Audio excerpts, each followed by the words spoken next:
నమస్తే, నేను బోస్ కుమరి. చిరంజీవి గారు అసలు ఏం మాట్లాడకూడదా? అసలు ఆయన నోరు ఎత్తకూడదా? ఇటీవల గద్దర్ అవార్డ్స్, ఈ గద్దర్ అవార్డ్స్ ఏంటో సినిమా వాళ్ళకి గద్దరానికి ఏంటి సంబంధమో తెలియదు.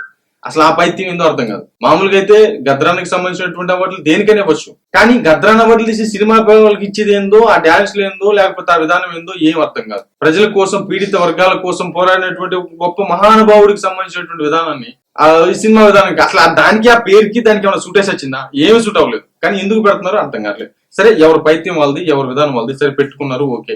తర్వాత వేరే ప్రభుత్వం వస్తే ఆటోమేటిక్ గా దాని పేరు మారుస్తారు, అది వేరే విషయం, అర్థమైపోతుంది. అసలు సూట్ అవ్వలేదు ఆ పేరు, ఓకే డన్. ఈ ఫంక్షన్ లో చిరంజీవి గారు మాట్లాడిన, ఆయనకి ఎన్టీఆర్ అవార్డు వచ్చింది కాబట్టి ఆయన వచ్చారు.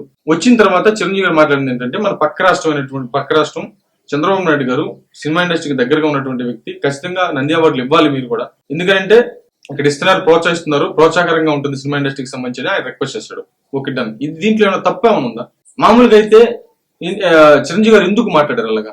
దీంట్లో సింపుల్ లాజిక్. ఇప్పుడు అమరావతి ఉంది, 10 సంవత్సరాల నుంచి, దశాబ్దం నుంచి అమరావతిని చంపేశారు, ఆంధ్రప్రదేశ్ ని చంపేశారు, రాజకీయాల కోసం ముట్టిచ్చేశారు, అంటిచ్చేశారు, తగలబెట్టేశారు. అసలు వాస్తవంగా చెప్పాలంటే 10 సంవత్సరాల నుంచి డెవలప్మెంట్ లేకుండా, దానికి చిల్ల చెట్లు పెంచేసి, అమరావతి లేకుండా, రాజధాని లేకుండా, ఏ రాజధాని ఇప్పుడు ఇక్కడ చదువుకున్నటువంటి పిల్లలు ఆంధ్రప్రదేశ్ రాజధాని ఏదిరా బాబు అని అంటే ఇదని చెప్పుకునేటువంటి దుస్థితిలో ఈ రోజు ఆంధ్రప్రదేశ్ లో చదివేటువంటి పిల్లలు ఉన్నారు. మరి ఆ స్థితికి తెచ్చేశారు. మరి ఇప్పుడు అమరావతికి పేరు తీసుకురావాలి. ఇప్పుడు నంది అవార్డులు పుట్టిన తప్పేంటండి?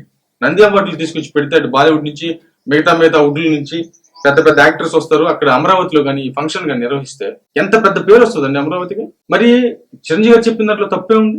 కాబట్టి వెంటనే ఆయన పక్క రాష్ట్రం అన్నాడు, పొరుగు రాష్ట్రం అన్నాడు, బుద్ధి జ్ఞానం ఉండాలి అసలు మాట్లాడేటువంటి వ్యక్తులకు. నిజంగా చెప్పాలంటే ఏమైనా ఏ ఊరయ్య మీద అసలు ఏం చదువుకున్నారు మీరు? అసలు అమరావతిలో నంది అవార్డులు ఇచ్చి సినిమా ఇండస్ట్రీని ప్రోత్సహించాలనేటువంటి విధంగా ఒక పెద్ద అయినటువంటి చిరంజీవి గారు చెప్తే దాన్ని నిజంగా అడగకుండా, ప్రభుత్వాన్ని అడగకుండా ఎందుకు నిర్వహించరు?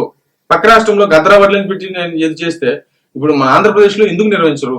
సినిమా ఇండస్ట్రీని ఆంధ్రప్రదేశ్ లో ఎందుకు డెవలప్ చేయరు అనేటువంటి విధంగా ఎందుకు ప్రశ్నించాల్సింది పోయి చిరంజీవి గారు మాట్లాడటమే తప్పు అయిపోయింది అన్నట్లుగా విరుచుకుపోయేటువంటి ప్రయత్నం చేస్తే, బుద్ధి జ్ఞానం ఉన్నటువంటి వాళ్ళు అయితే ఎవరు మాట్లాడట్లేదు. బట్ ఇది చాలా వైరల్ అవుతున్నటువంటి పరిస్థితులు అయితే ఉన్నాయి. అయితే చిరంజీవి గారు తను చెప్పాలనుకున్నటువంటి అభిప్రాయాన్ని అయితే మాత్రం ఎప్పుడు కూడా వెనక్కి తగ్గి చెప్పకుండా ఏం లేదు. ఆయన అనుకున్నటువంటి అభిప్రాయాన్ని ఖచ్చితంగా ప్రతి దాంట్లో కొండ బదులు కొట్టేస్తున్నారు. బట్ ఏమైతే చూడాలి, మీ అభిప్రాయం తెలియజేయండి.